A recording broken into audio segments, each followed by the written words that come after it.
എല്ലാവർക്കും നമസ്കാരം. എന്റെ 5 കൊല്ലത്തെ റിവ്യൂ ജീവിതത്തിൽ ആദ്യമായിട്ട് എന്റെ നേരെ ഉണ്ടായ ഒരു സംഭവം ഞാൻ പറയാം. ഒരു ബിഗ് ബോസ് കണ്ടസ്റ്റന്റിന്റെ നേരിട്ടുള്ള പേജിൽ നിന്ന് സ്റ്റോറിയിൽ നിന്ന് എനിക്കെതിരെ സൈബർ അറ്റാക്ക് ചെയ്യാനുള്ള ആഹ്വാനം എന്റെ ജീവിതത്തിൽ ആദ്യമായിട്ടാണ് വന്നേക്കുന്നത്. അത് എന്തിനെന്നറിയാമോ? ഭയങ്കരമായ സംഭവം ഞാൻ പറഞ്ഞു പോലും. ഡീഗ്രേഡ് ചെയ്യുന്ന സംഭവം. നിങ്ങൾക്കൊക്കെ ഡീഗ്രേഡിങ്ങും സൈബർ അറ്റാക്കും വ്യക്തിഹത്യയൊക്കെ എന്താണെന്ന് നിങ്ങൾക്ക് അറിയാമോ? അറിയുന്നുണ്ടെങ്കിൽ ബാക്കിയുള്ള കണ്ടസ്റ്റൻസിനെ പോയി ചോദിച്ചു നോക്ക്. പഴയ സീസണുകളിൽ പോയി നോക്ക്. ഈ സീസണിൽ പോയി നോക്ക്. പലരുടെയും വ്യക്തിഹത്യകൾ നിങ്ങൾക്ക് കാണാൻ കഴിയും സോഷ്യൽ മീഡിയയിൽ. അറിയാമോ, ഞാന് അർജുൻ എന്ന് പറഞ്ഞ കണ്ടസ്റ്റന്റ് ഇന്നലെ കരഞ്ഞത് കള്ളമെന്നല്ല ഞാൻ പറഞ്ഞത്. പല പ്രേക്ഷകരും ചോദിച്ച കാര്യം, അവർക്ക് തോന്നിയ കാര്യം തന്നെയാണ് ഞാൻ ഇന്നലെ റിവ്യൂവിൽ പറഞ്ഞത്.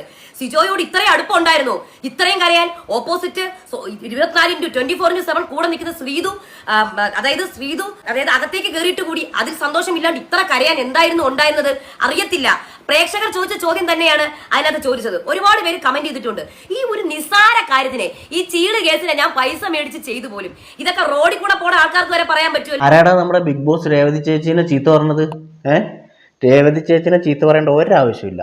സംഭവം അർജുൻ അടിപൊളിയായിട്ട് ഈ ലാസ്റ്റ് വീക്കൊക്കെ അടിപൊളിയായിട്ട് കളിച്ചു വന്നിട്ടുണ്ടെന്നുള്ളത് കാര്യം ഞാനും സമ്മതിക്കുന്നു. പക്ഷേ സിജോ പോയ സമയത്ത് അർജുൻ കാണിച്ചത് വെറും ഒരു അഭിനയമായിട്ട് തന്നെയാണ് നമുക്കും തോന്നിയിട്ടുള്ളത്. കാരണം സിജോ ആയിട്ടുള്ള അത്രയ്ക്കെല്ലാം കണക്ഷൻ ഉണ്ടായിരുന്നു അർജുന്, എനിക്ക് തോന്നുന്നില്ല. അവിടെ ഏറ്റവും കൂടുതൽ കണക്ഷനുള്ള നമ്മുടെ ശ്രീതു ഉണ്ടായിരുന്നു.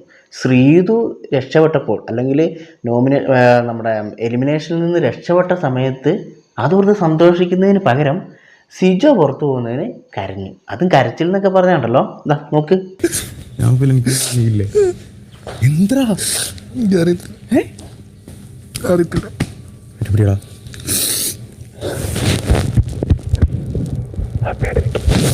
എമ്മാതിരി കരച്ചില്. ഷടാ, ഇതെന്താണ് സംഭവം? ഒരാഴ്ച കൂടെ കഴിഞ്ഞിട്ടുണ്ടെങ്കിൽ ഇവർക്ക് പുറത്ത് പോയിട്ട് കാണാൻ വേണ്ടി പറ്റും. പിന്നെ എന്തിന് ഇത്രയെല്ലാം കരയേണ്ട ആവശ്യം? പിന്നെ ഫൈനലിൽ കപ്പടിക്കാൻ പറ്റാത്തതിൻ്റെ, അതായത് സിജോയ്ക്ക് കപ്പടിക്കാൻ പറ്റുന്നില്ലല്ലോ എന്നോർത്തിട്ട് വേണേൽ കരയുന്നുണ്ടാവും. അതായിരിക്കും ചിലപ്പം വിഷമം, അല്ലേ? അതോ ഇനി ശ്രീതു പുറത്തു പോകാതെ സിജോ പുറത്തു പോയപ്പോഴത്തേക്കും ഈ വോട്ട് സ്പ്ലിറ്റായി പോകൂലേ? അതായത് ശ്രീതുവും അർജുനും ഇതിൻ്റെ ഉള്ളിലുണ്ടെങ്കിൽ ഫൈനൽ വീക്കിൽ രണ്ടുപേരെ ഇഷ്ടപ്പെടുന്ന കുറച്ച് ടീം ഉണ്ടാവുമല്ലോ. അപ്പോൾ ആ വോട്ട് അങ്ങനെ സ്പ്ലിറ്റായി പോയാൽ അത് അർജുൻ്റെ വിജയത്തിന് ചിലപ്പോൾ അടി കിട്ടിയാലോ. മാത്രമല്ല, ഇനിയിപ്പോൾ സിജോയിൻ്റെ കൂടെ കുറച്ച് കരച്ചിൽ നാടകമെല്ലാം നടത്തിയിട്ടുണ്ടെങ്കിൽ പുറത്തുനിന്ന് സിജോവിൻ്റെ ഫാൻസിൻ്റെ വോട്ട് കിട്ടിയാലോ. സിജോയിൻ്റെ ഫാൻസിൻ്റെ വോട്ട് കിട്ടുന്നതിൻ്റെ കൂട്ടത്തിൽ തന്നെ സിജോയിൻ്റെ ഫ്രണ്ടായ സായിൻ്റെ ഫാൻസിൻ്റെ വോട്ടും, പിന്നെ ഇവരുടെ രണ്ടുപേരുടെ മ്യൂച്വൽ ഫ്രണ്ടായിട്ടുള്ള നമ്മുടെ നന്ദനൻ്റെ ഫാൻസിൻ്റെ വോട്ടും, ഒരു വെടിക്ക് 3 പക്ഷി ചെറുതായിട്ടൊന്ന് കരഞ്ഞു കൊടുത്തിട്ടുണ്ടെങ്കിൽ ഈ 3 പക്ഷീൻ്റെ അവകാശം കിട്ടുമല്ലോ അർജുന്. അതായിരിക്കും ചങ്ങായി അന്നേരം പെട്ടെന്നുള്ള. അല്ലെങ്കിൽ അഭിനയത്തിൻ്റെ കാര്യത്തിൽ അർജുൻ പുലിയാണ്. അത് നമ്മൾ കഴിഞ്ഞ ആഴ്ചത്തെ പുള്ളീൻ്റെ ആ ടാസ്കിൽ തന്നെ കണ്ടതാണ്. അപ്പോൾ പിന്നെ നിന്ന നിപ്പിൽ തന്നെ കരയുന്നതിനൊന്നും അർജുന് യാതൊരു പ്രശ്നം ഉണ്ടാവില്ലായിരിക്കും.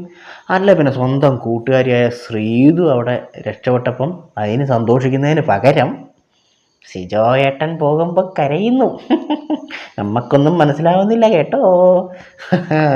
ഏതായാലും കൊള്ളാം, നല്ല അഭിനയം.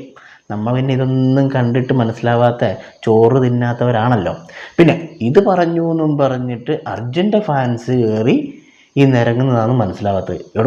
പലരെയും കുറ്റം പറഞ്ഞിട്ടുണ്ട്, പലരുടെ ഗെയിമിനെയും കുറ്റം പറഞ്ഞിട്ടുണ്ട്. അർജുൻ്റെ വോട്ട് കുറയ്ക്കാൻ വേണ്ടിയിട്ടാണ്, അല്ലെങ്കിൽ അർജുനെ ഡീഗ്രേഡ് ചെയ്യാൻ വേണ്ടിയിട്ടാണ് ഈ പറയുന്നതെന്നൊക്കെ പറഞ്ഞിട്ടുണ്ടെങ്കിൽ അതൊക്കെ വളരെ മോശമായിട്ടുള്ള കാര്യമല്ലേ അർജുൻ ഫാൻസേ, അല്ലേ? അർജുന് കിട്ടേണ്ട വോട്ട് അർജുന് കിട്ടും എന്തായാലും.